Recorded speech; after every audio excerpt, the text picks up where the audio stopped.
दोस्तों, हम सब की जिंदगी में कुछ ऐसे लम्हे आते हैं जो हमेशा के लिए यादगार बन जाते हैं। कुछ ऐसे ही यादगार लम्हे हम लेकर आए हैं अपने इस प्रोग्राम सैरो सियाहत में। इंसानी फितरत है कि हम दुनिया को अपनी मुट्ठी में कैद कर लेना चाहते हैं, मगर क्या ये वाकई मुमकिन है? आप इस बारे में क्या कहते हैं पता नहीं, पर मेरा तो मानना है कि चाहत सच्ची हो, हसरत पुरजोर हो तो सब कुछ मुमकिन है। तो अगर आपको हसरत हो हिंदुस्तान घूमने की, तो हम आपकी इस हसरत को पूरा करेंगे। मगर जिंदगी का मजा तो हर चीज का रस लेकर जीने में है, इसलिए हम आपको मुकम्मल हिंदुस्तान एक एपिसोड में नहीं दिखाएंगे, बल्कि हम तो एक एपिसोड में आपको एक मुकम्मल सूबा दिखाने की भी कोशिश नहीं करेंगे। इसकी बजाय हम हर एपिसोड में आपको रूबरू कराएंगे किसी एक खास सूबे के एक खास हिस्से से। जैसे कभी हम आपको कश्मीर की हसीन वादियों में घुमाने ले जाएंगे, तो कभी गोवा के ख्वाबीदा बीचेस पर, कभी हम आपको महाराष्ट्र के हिल स्टेशंस के बारे में बताएंगे, तो कभी उत्तरांचल के मजहबी इबादत गाहों पर ले जाकर आपके मन को सुकून पहुंचाएंगे। तो इस सिलसिले की पहली कड़ी में आज हम आपको दिखाएंगे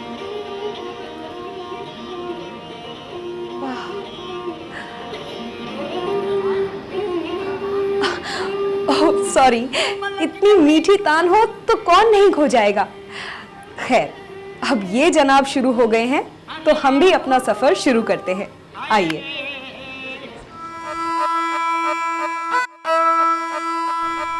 अब तक तो आप समझ ही गए होंगे कि हम आपको लिए चल रहे हैं राजस्थान, यानी राजाओं का वतन। आजादी के पहले के 22 रजवाड़ों से मिलकर बना है हिंदुस्तान का ये मरकजी सूबा। 1956 में इन सब रियासतों को मिलाकर ये नया सूबा बनने के पहले इनमें से हर रियासत पर राज था एक राजपूत राजा का। शायद इसीलिए इस इलाके को एक जमाने में राजपूताना कहा जाता था। ये राजपूत बंटे थे 3 कौमों में। सियासत के दांव पेच और अपनी बादशाहत का दायरा बढ़ाने की चाह अक्सर इन तीनों के बीच जंग की वजह बनते थे। मगर जब वक्त होता था अमन का, तो यही जंगजू बादशाह बड़े शौक और दिलचस्पी के साथ बनवाते थे नए नए महल और किले, एक से एक खूबसूरत, एक से एक नायाब। आखिर तामीरात का शौक जो था उन्हें।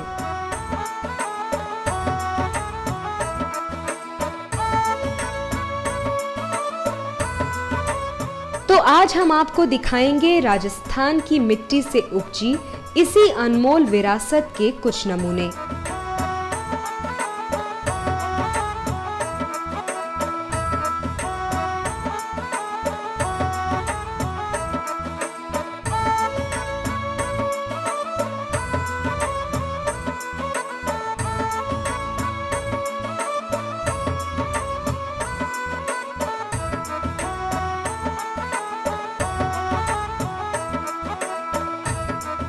ताज्जुब की बात है कि झीलों का ये शहर, जिसे हिंदुस्तान का वेनिस भी कहा जाता है, उस सूबे में है जिसका एक बड़ा हिस्सा रेगिस्तान है।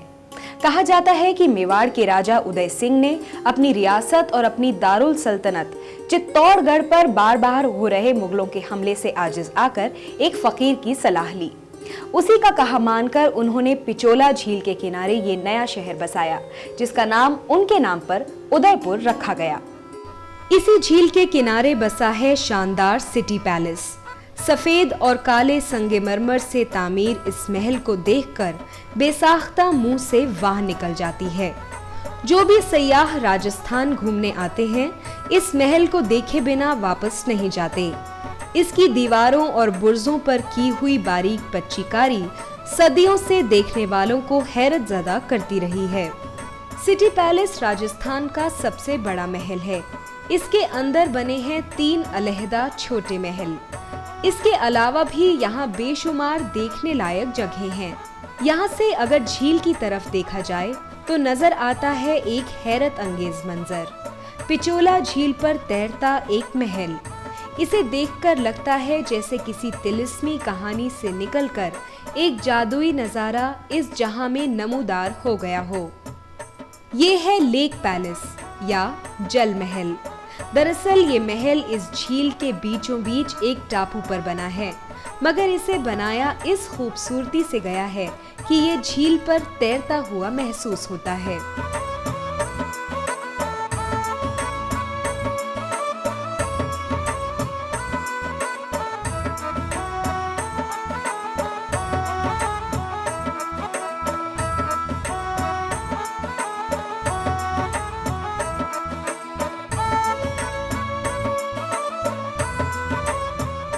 कहते हैं कि उदयपुर के वली अहद जगत सिंह दोयम को रात के वक्त इस टापू पर सैर करना बेहद पसंद था, मगर जब वो काफी ज्यादा वक्त यहाँ गुजारने लगे तो उनके वालिद साहब यानी महाराज ने उनके यहाँ आने पर पाबंदी लगा दी।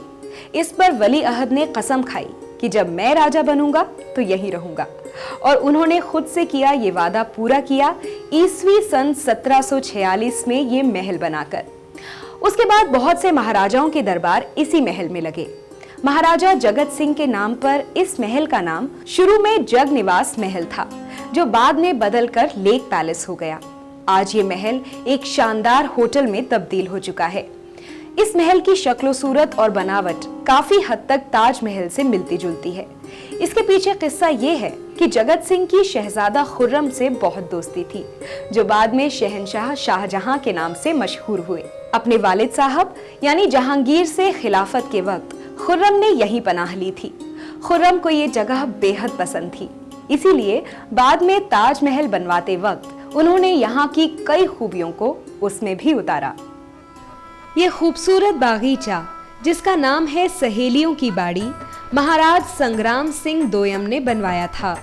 कहते हैं कि उन्होंने ये बागीचा उन 48 बांदियों के दिल बहलाव के लिए बनवाया था, जो उनकी शादी के वक्त उनकी महारानी के साथ आई थीं।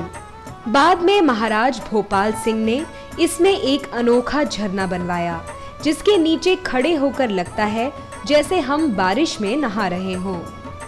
संगमरमर से बने इसके दिलकश रास्तों के किनारे हाथियों और शेरों के आदमकद बुत लगे हैं, जो रास्तों के दोनों तरफ बने तालाबों में पानी की फुहार छोड़ते रहते हैं। बागीचे के चारों कोनों पर 4 छतरियां हैं, जिन पर लगे पंछियों के बुत अपनी चोंच से पानी की फुहार छोड़ते हैं। फतेह प्रकाश पैलेस में क्रिस्टल आइटम्स का सबसे नायाब कलेक्शन है। यहाँ कलम और गुलदानों से लेकर फर्नीचर और अनमोल कालीनों तक हजारों ऐसे आइटम्स हैं जिनकी बनावट में क्रिस्टल का इस्तेमाल हुआ है।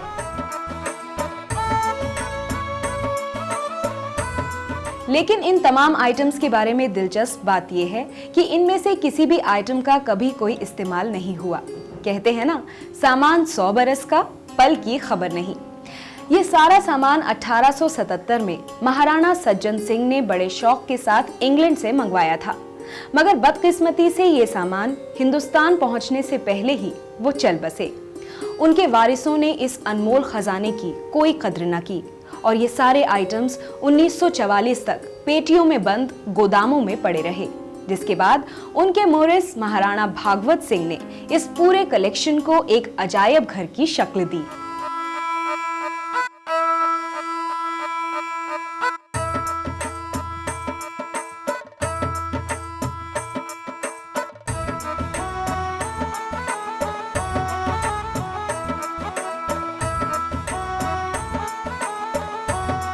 अक्सर लोग राजस्थान और मारवाड़ को एक ही समझते हैं। कम ही लोग जानते हैं कि मारवाड़ तो राजस्थान में सिर्फ एक रियासत थी और इस रियासत की राजधानी थी जोधपुर, जो आज राजस्थान का दूसरा सबसे बड़ा शहर है। 1459 में राव जोधा के बसाए इस शहर को ब्लू सिटी भी कहा जाता है, क्योंकि मेहरानगढ़ किले के आसपास ज्यादातर मकान नीले रंग से पुते हुए हैं। ये नीला रंग यहाँ के बाशिंदों को गर्मी से भी राहत देता है और यहाँ के बदनाम तरीन मच्छरों से भी। ये शहर न सिर्फ दिल्ली से गुजरात के रास्ते में बसा हुआ है, बल्कि ये राजस्थान सूबे का तकरीबन मरकज भी है। यही वजह है कि ये कारोबार और सियाहत दोनों का एक अहम गढ़ बन गया है।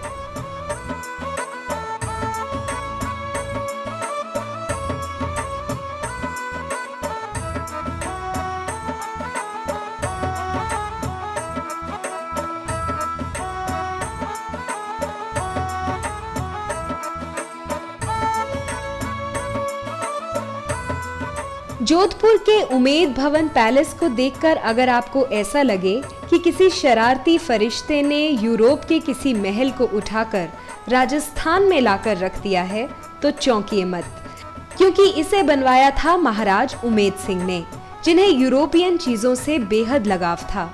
इसलिए उन्होंने इसका नक्शा एक यूरोपियन आर्किटेक्ट से बनवाया था।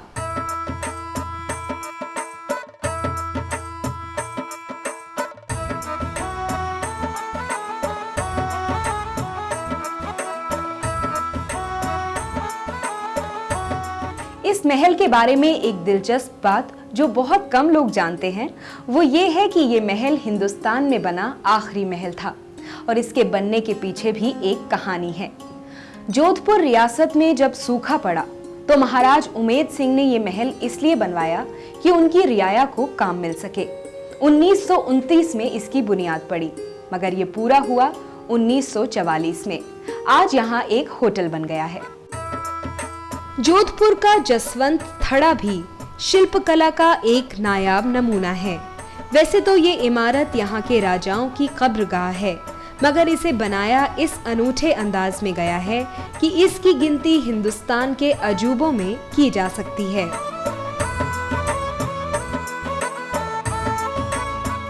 इसकी खासियत ये है कि हालांकि इसे बनाने में सफेद संगमरमर का इस्तेमाल हुआ है, इस संगमरमर को इस कदर पतला तराशा गया है और इस तरह से पॉलिश किया गया है कि जब आफताब इसे अपनी किरणों से नवाजता है तो ये एक सुनहरी चमक के साथ जगमगा उठता है। जी हाँ, आपको यकीन हो या ना हो, मगर जोधपुर का ये मेहरानगढ़ किला 650 सालों से फख्र के साथ सर ऊंचा किए खड़ा है।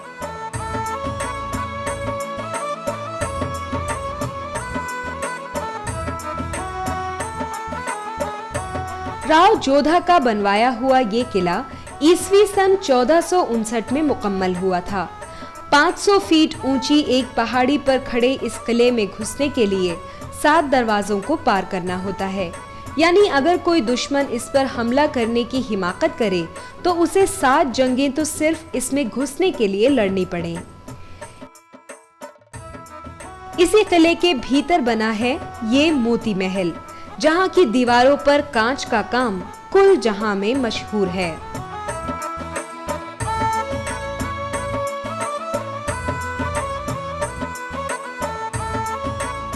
चित्तौड़गढ़ किले के अंदर बना ये विजय स्तंभ यादगार है मेवाड़ के राणा कुंभा की अलाउद्दीन खिलजी पर फतह का। ईस्वी सन 1449 से सर उठाए खड़ी इस बुलंद मीनार में 9 मंजिलें हैं और 157 सीढ़ियां। लेकिन अगर आप हिम्मत करके इसकी ऊपरी मंजिल तक पहुंच जाएं, तो वहां बने झरोखों से शहर का एक दिलकश नजारा देखने को मिलता है।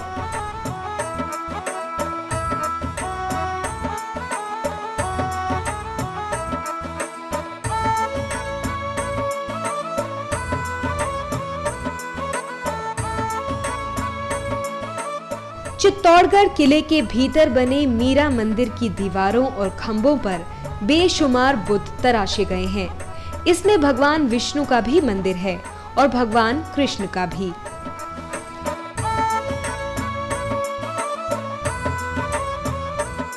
बीकानेर का ये शानदार महल बनवाया था महाराज गंगा सिंह ने, मगर इसका नाम लालगढ़ पैलेस है क्योंकि ये उनके वालिद महाराज लाल सिंह की याद में बनवाया गया था। इसके आर्किटेक्चर की खासियत ये है कि इसमें राजपूत, मुगल और यूरोपियन स्टाइल्स को निहायत ही खूबसूरती के साथ मिक्स किया गया है।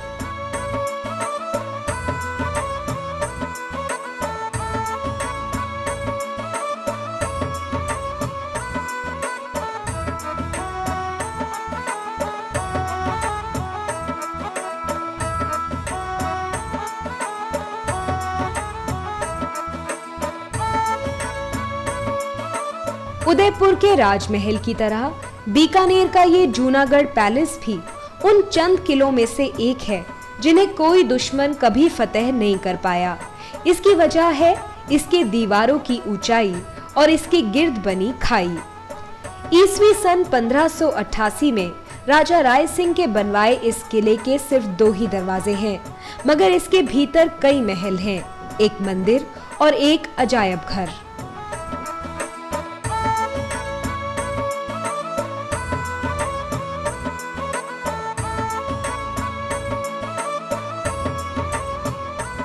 बीकानेर की इस दिलनशी झील की खासियत ये है कि इसे कुदरत ने नहीं बल्कि इंसान ने बनाया है। 700 साल से भी ज्यादा पुरानी इस झील को मेहरावल गढ़सी ने बनवाया था और लंबे समय तक यही झील इस शहर की पानी की मुकम्मल जरूरियात को पूरा करती रही। आज इस झील के किनारे कई सारे छोटे बड़े मंदिर बने हुए हैं।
एक जमाने में जयपुर रियासत की राजधानी ये जयपुर नगरी आज राजस्थान की राजधानी है।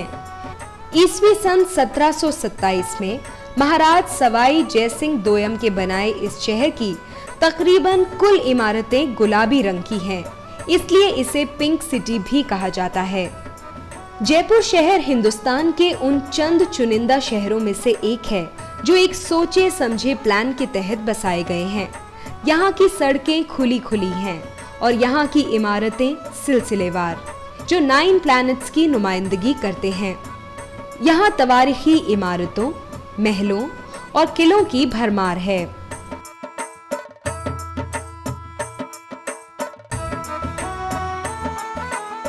जयपुर का राजमहल हिंदुस्तान के उन चंद महलों में से एक है जिसमें यहाँ का शाही खानदान आज भी रहता है। मगर आपको मायूस होने की जरूरत नहीं, क्योंकि इसका ग्राउंड फ्लोर आवाम के लिए खुला है। दरअसल महाराज सवाई जयसिंह का तामीर किया हुआ ये महल एक महल नहीं बल्कि कई महलों का एक हुजूम है। इसके अंदर एक नहीं बल्कि 2 अजायब घर हैं।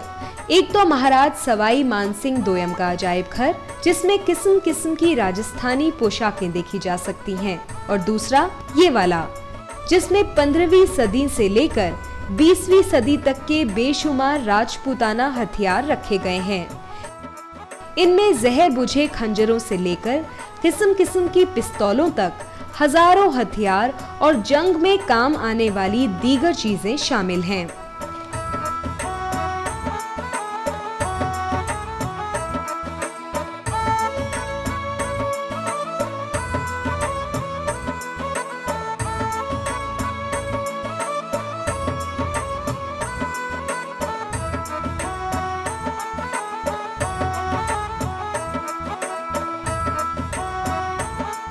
राजमान सिंह अव्वल और राजा सवाई जयसिंह का बनवाया आमेर महल जयपुर शहर से तकरीबन 11 किलोमीटर दूर है।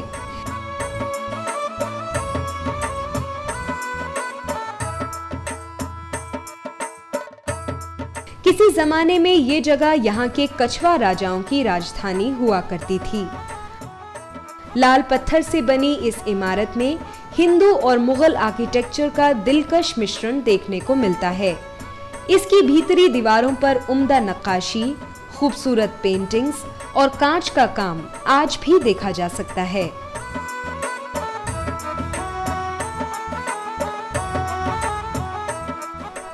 जयपुर का ये हवा महल उन चंद इमारतों में से एक है जिसकी तस्वीर देखते ही कोई भी हिंदुस्तानी उसे पहचान ले। ये महल राजपूती आर्किटेक्चर का एक बेजोड़ नमूना है।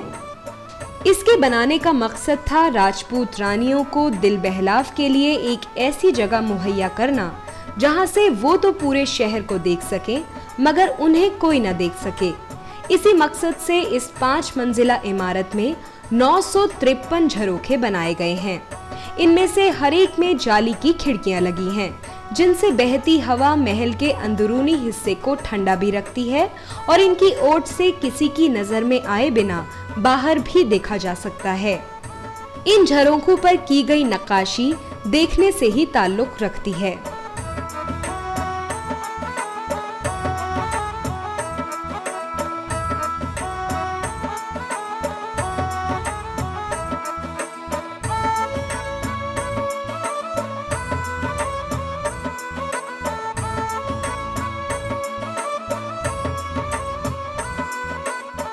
यहाँ का बिरला मंदिर हालांकि ज्यादा पुराना नहीं है, मगर इसकी बनावट परंपरागत राजपूत आर्किटेक्चर के मुताबिक ही है। रात के वक्त जब इस पर रोशनी डाली जाती है तो इसका नजारा देखते ही बनता है। विष्णु भगवान और माता लक्ष्मी के इस मंदिर को लक्ष्मी नारायण मंदिर के नाम से भी जाना जाता है।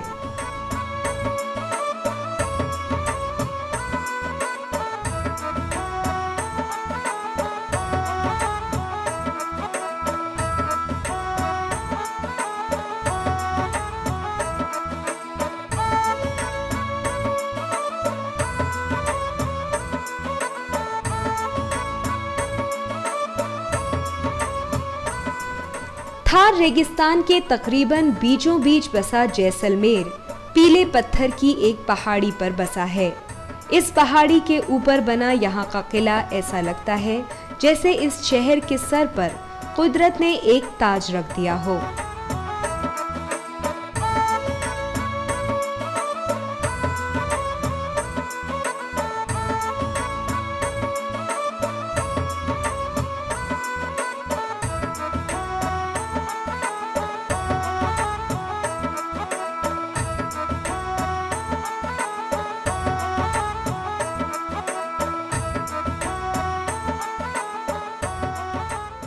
एक जमाने में सिंध की तरफ से आने वाले सौदागरों के तमाम काफिलों को यहाँ से गुजरना पड़ता था और उनसे वसूल किए जाने वाले महसूल की बदौलत ये शहर एक खासा दौलतमंद शहर था। मगर फिर मुंबई बंदरगाह के डेवलप होने पर वहां से कराची तक का समंदरी रास्ता खुल गया और फिर जब पाकिस्तान हिंदुस्तान से अलग हुआ तो फिर तो इस तरफ का सारा ही कारोबार ठप हो गया। तंगहाली का कुछ वक्त देखने के बाद ये शहर अब एक बड़े सियाहती मरकज के तौर पर उभरा है।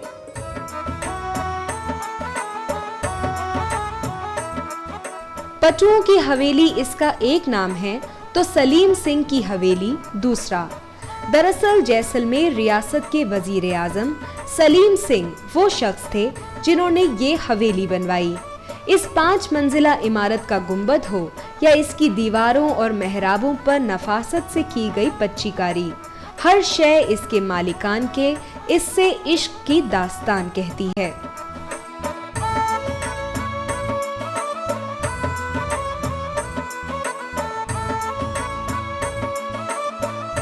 अगर ये जानना हो कि राजस्थान की मशहूर हवेलियां मशहूर क्यों हैं, तो एक नजर जैसलमेर की इस इमारत पर डालें।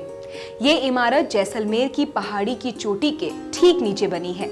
कहा जाता है कि शुरू में इसकी 2 मंजिलें और थीं, जिनके चलते ये हवेली पहाड़ी के ऊपर बने यहाँ के महाराज के महल की ऊंचाई तक पहुंचती थी।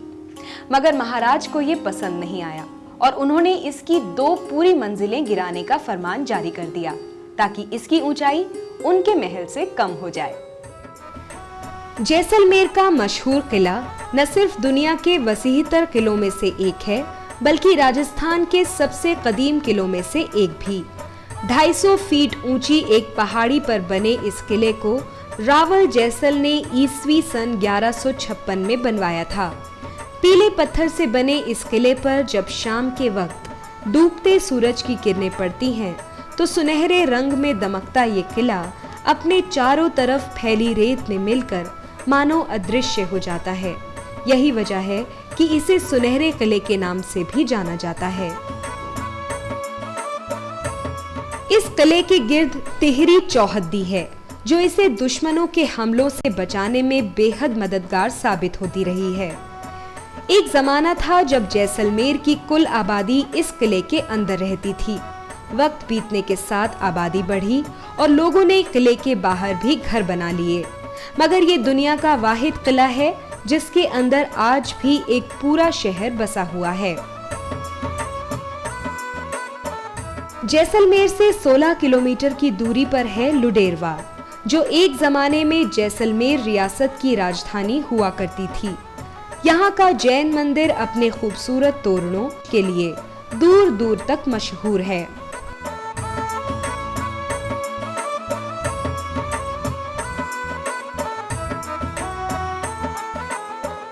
लग रहा है ना जैसे इस दुनिया से निकलकर किसी ख्वाबीदा मुल्क में पहुंच गए हो, पर ये अपना ही मुल्क था, सारे जहां से अच्छा। और ये तो सिर्फ एक झलकी थी। अपने हिंदुस्तान में तो इस तरह की हजारों चीजें कदम कदम पर बिखरी पड़ी हैं। अगले एपिसोड में आपको ऐसी ही कुछ और चीजें दिखाएंगे, मगर इस बार इमारतें नहीं, कुछ बिल्कुल ही जुदा दिखाएंगे। वो क्या होगा जानने के लिए इंतजार कीजिए हमारे अगले एपिसोड का। तब तक के लिए खुदा हाफिज।